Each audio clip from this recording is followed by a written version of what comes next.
सार वचन राधा स्वामी वार्तिक भाग पहला दफा 57। बड़ा अफसोस आता है कि आजकल बहुत से जीव ऐसे लोगों की बड़ी महिमा समझते हैं जो कि तप करते हैं, यानी पंच अग्नि तपते हैं, या हाथ सुखाए फिरते हैं, या जल में खड़े रहते हैं, या मेख और कीलों पर बैठते हैं, या रात दिन मैदान में नंगे बैठे रहते हैं या खड़े रहते हैं, या और किसी तरह अपनी देह को दुख देकर तमाशा दिखाते हैं, या अन्न की ग़िज़ा छोड़कर सिर्फ दूध पीते हैं, या रात भर या दिन भर पाठ करते रहते हैं, या गुफा में बैठकर सुमिरन और ध्यान करते हैं, या जंगल और पहाड़ में जाकर बसते हैं, या मौन धारण करते हैं और किसी से नहीं बोलते हैं, या और अनेक तरह के पाखंड दिखाते हैं।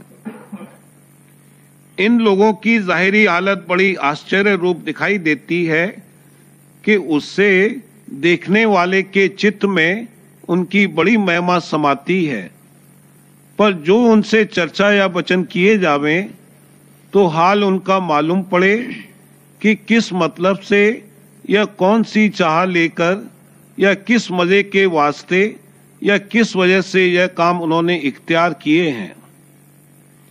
तब असल हाल उनका दरियाफ्त हो जावेगा कि वह सच्चे परमार्थी हैं या कपटी हैं या पाखंडी। अब समझना चाहिए कि सच्चा परमार्थी कौन है और कपटी और स्वार्थी कौन है।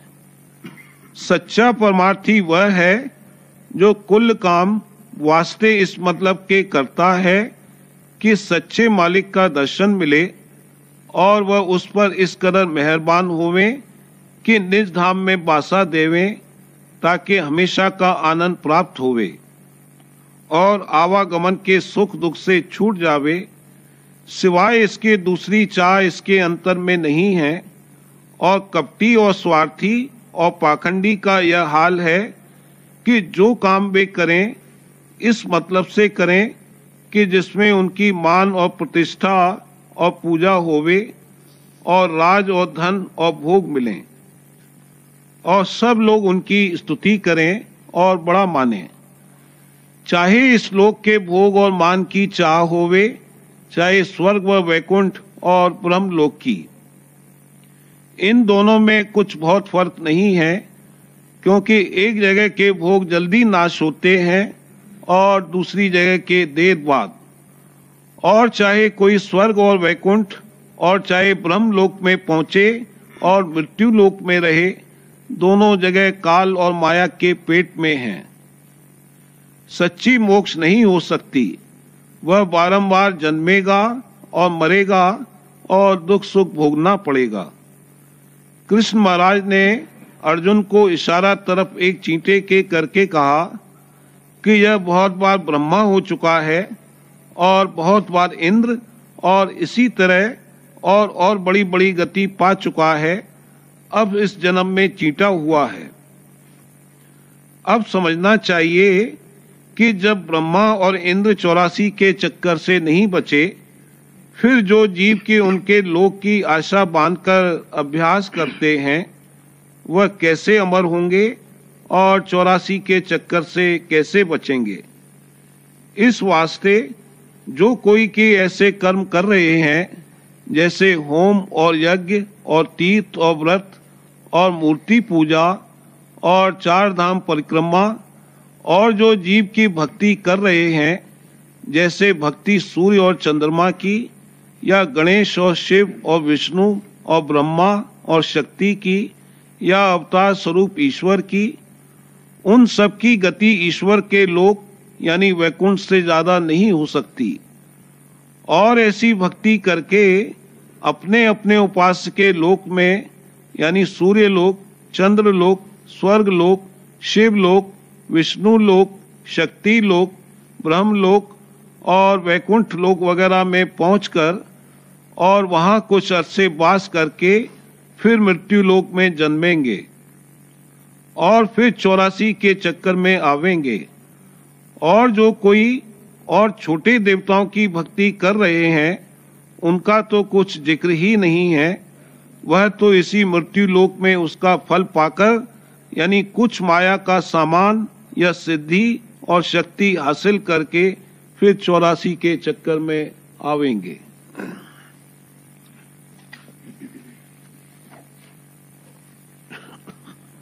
प्रेम पत्र राधा स्वामी भाग चौथा, सिलसिला प्रकार नंबर 62। वह कुल मालिक और उसकी किरनियां माया से जुदी हैं, लेकिन जबकि वे माया के घेर में उतरकर आईं, वहां से माया उनका गिलाफ या खोल होती चली आई। यानी जिस कदर की उनका उतार माया के घेर में हुआ, उसी कदर उन पर गिलाफ चढ़ते चले आए। क्योंकि माया में दर्जे हैं, इस सबब से सामान्य और विशेष चैतन्य का भेद हर एक दर्जे या मंडल में होता चला आया। इस बयान का सबूत ये है कि हरचंद चैतन्य सब जगह मौजूद है, पर बगैर मदद अपने से विशेष चैतन्य के कुछ कार्रवाई रचना वगैरह की नहीं कर सकता। जैसे इस लोक का चैतन्य बिदून मदद सूरज की किरणियों के, जो इसका विशेष चैतन्य है, कुछ कार्रवाई उत्पत्ति और पालन इस देश की रचना की नहीं कर सकता, इसी तरह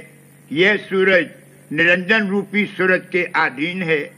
और उसके गिर्द मैं अपने तारों की घूम रहा है, और वह सूरज पार ब्रह्म रूपी सूरज के, और यह सत्य पुरुष रूपी सूरज के, और वह कुल मालिक राधा स्वामी जाल के अधीन है। यह सब सूरज एक दूसरे के विशेष चैतन्य हैं, और राधा स्वामी जाल महाविशेष चैतन्य हैं, और वही कुल मालिक हैं। अब ख्याल करो कि जो लोग चैतन्य को सर्वव्यापक मानकर चलने चलने को भ्रम कहते हैं, वे किस कदर गलती में पड़े हैं और कितना भारी अपना अकाज कर रहे हैं। इस वास्ते हर एक परमार्थी को चाहिए कि संत सद्गुरु की जुगत लेकर अपने घट में चलने और चलने का अभ्यास, इस मतलब से कि एक दिन कुल मालिक के धाम में पहुंचकर उसका दर्शन करे और वहीं बासा पावे, करना मुनासिब और जरूर है, नहीं तो भारी अकाज होगा। संत सद्गुरु ने साफ साफ फरमाया है कि जीव यानी सूरज कुल मालिक राधा स्वामी जाल की अंश है, और इस बेगाने यानी माया के देश में उतरकर देह और मन और इंद्रियों के साथ भोगों और पदार्थों में बंध गई है। सो जब तक इस देश को छोड़कर अपने निज घर में न पहुंचेगी, तब तक सुखी नहीं होगी, और वास्ते छोड़ने इस देश के सूरज शब्द मार्ग का अभ्यास कराते हैं। शब्द चैतन्य और जान और नूर की धार को कहते हैं। यही कुल का करतार है, और इसी के वसीले से कुल रचना का काम चल रहा है। इसी चैतन्य धार पर सूरज पिंड में उतरी है, और इसी को पकड़ के अपने घर की तरफ उलट सकती है। इस वास्ते जिस मत में शब्द का भेद और उसके अभ्यास की जुगत नहीं है, वह मत छोटा और खाली है, और चाहे कोई किसी किस्म का अभ्यास अंतर्मुख करे, पर उससे सच्चा और पूरा उद्धार नहीं होगा। जो उस अभ्यास में चढ़ाई भी है, तो भी वो अभ्यासी कहीं न कहीं माया के घेर में रहेगा, और जन्म मरण के चक्कर से उसका बचाव हरगिज नहीं होगा। इस वास्ते संत अति दया करके फरमाते हैं कि सब जीवों को, चाहे औरत हो या मर्द, जो अपने जीव का कारज बनाना चाहते हैं, लाजिम है कि संतों के चरणों की शरण लेकर सूरज शब्द मार्ग का अभ्यास शुरू करें, तो उनका बचाव 84 और जन्म मरण के चक्कर से सहज में हो जाएगा। सूरज शब्द मार्ग की ऐसी महिमा है